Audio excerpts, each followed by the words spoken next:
Tron was supposed to be the future, a bold, neon lit vision of a digital frontier that changed cinema forever. But for 4 decades later, Disney's once revolutionary experiment has turned into one of the company's most puzzling misfires. From the groundbreaking Tron in 1982 to the underwhelming Tron Legacy in 2010, and now Tron Ares in 2025, the grid never quite booted up the way Disney hoped. So today, we're diving deep into why Tron franchise failed, and why, even after 40 years and millions of dollars spent, Disney still can't find a way to make a digital dream work. You see what I did there? Because, DreamWorks is their competitor and Disney. All right, you got what I mean. Let's get into it.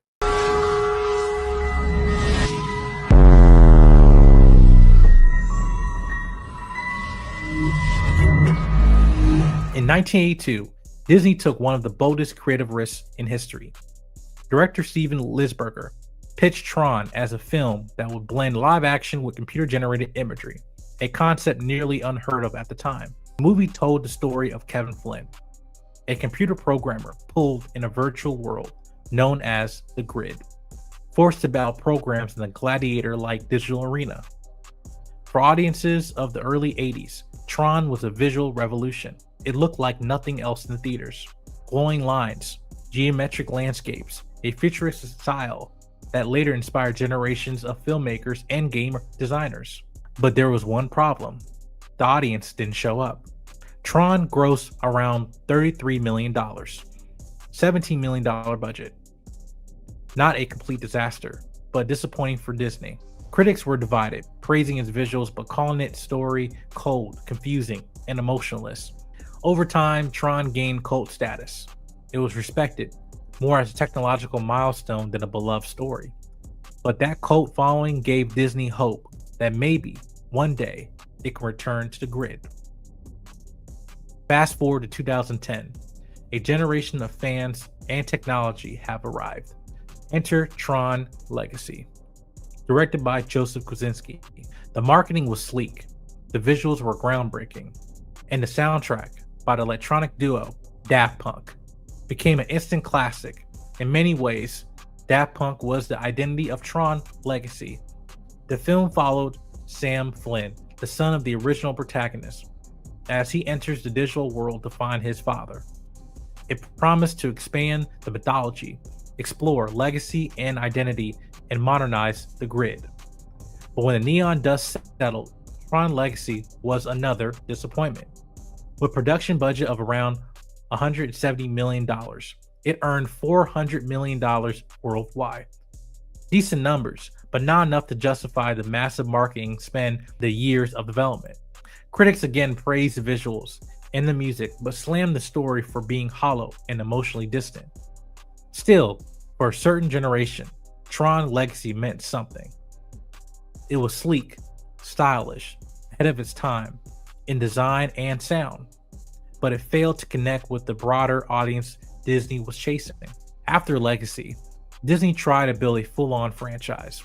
In 2012, they launched Tron Uprising, an animated series on Disney XD. Beautifully animated, praised by critics, but completely ignored by audiences. Despite strong reviews and a talented voice cast, the show was canceled after one season due to poor ratings. Behind the scenes, Disney was already developing a direct sequel called Tron Ascension, meant to continue the Sam and Korra story from Tron Legacy. But after years of delays, rewrites, and changing leadership at Disney, the project was quietly scrapped around 2015. And that's where the Tron curse began, a franchise stuck in development hell. From 2010 to now, 15 years later, Disney has been trying to make a third Tron movie. The film changed multiple times. Tron Ascension, Tron Rebooted, Tron Ares, directors came and went. Scripts were rewritten. And the longer it took, the more audiences moved on. Finally, in 2025, Disney announced Tron Ares, starring Jared Leto. That's where things got messy again. Fans were instantly divided, not just over casting, but over whether anyone still wanted a Tron sequel. Jared Leto's involvement sparked concerns that the film would focus more on his star power than the world of Tron itself. And considering his controversial reputation from other franchises, Morbius, It's Morbin time. Oh, brother, this guy stinks! Meanwhile, Disney still tried to keep Tron alive through the theme parks. The Tron Lifecycle Run first launched in Shanghai Disneyland. Ironically, the ride ended up being more successful and beloved than the actual films. For Disney, that says a lot. The world of Tron works beautifully as a visual experience, but not necessarily as a story audiences care about. So why does Tron keep failing to connect? Well, let's break it down to 3 key reasons. 1. Style over substance. Every Tron film looks stunning, but beneath the glowing visuals, the storytelling has always been flat. Disney's obsession with technology and aesthetics overshadowed the characters and emotion. Number 2. A confused audience. Tron was never sure who it was for. Too philosophical for kids, too glossy for adults, the franchise sits in a strange middle ground, never fully committing to being an action film, a sci-fi epic, or a character drama. And number 3, a legacy that outgrew its core. By the time Tron Legacy hit, Daft Punk and the visual style became bigger than the story itself. People loved the soundtrack more than the movie. The world of Tron was cool to look at, but not to live in. When a franchise most remembered elements is its music, not its characters, that's a sign something went wrong. Today, Tron fan base is deeply divided. Some love Visual World and defend Legacy as an underrated masterpiece, like myself. Others see it as a hollow, overproduced attempt to create a franchise that never needed one. Disney wanted a new sci-fi brand to rival Star Wars and Marvel, but the audience never asked for it. If the numbers told the truth, Tron would already been a billion-dollar brand. But the reality is, it's a cult curiosity, not a cultural phenomenon. After more than 40 years, 3 films, a canceled show, and a theme park ride, Tron remains Disney's digital ghost, a symbol of what happens when ambition meets apathy. And when a company tries to franchise something the audience never fully wanted, maybe some worlds are better left in the grid.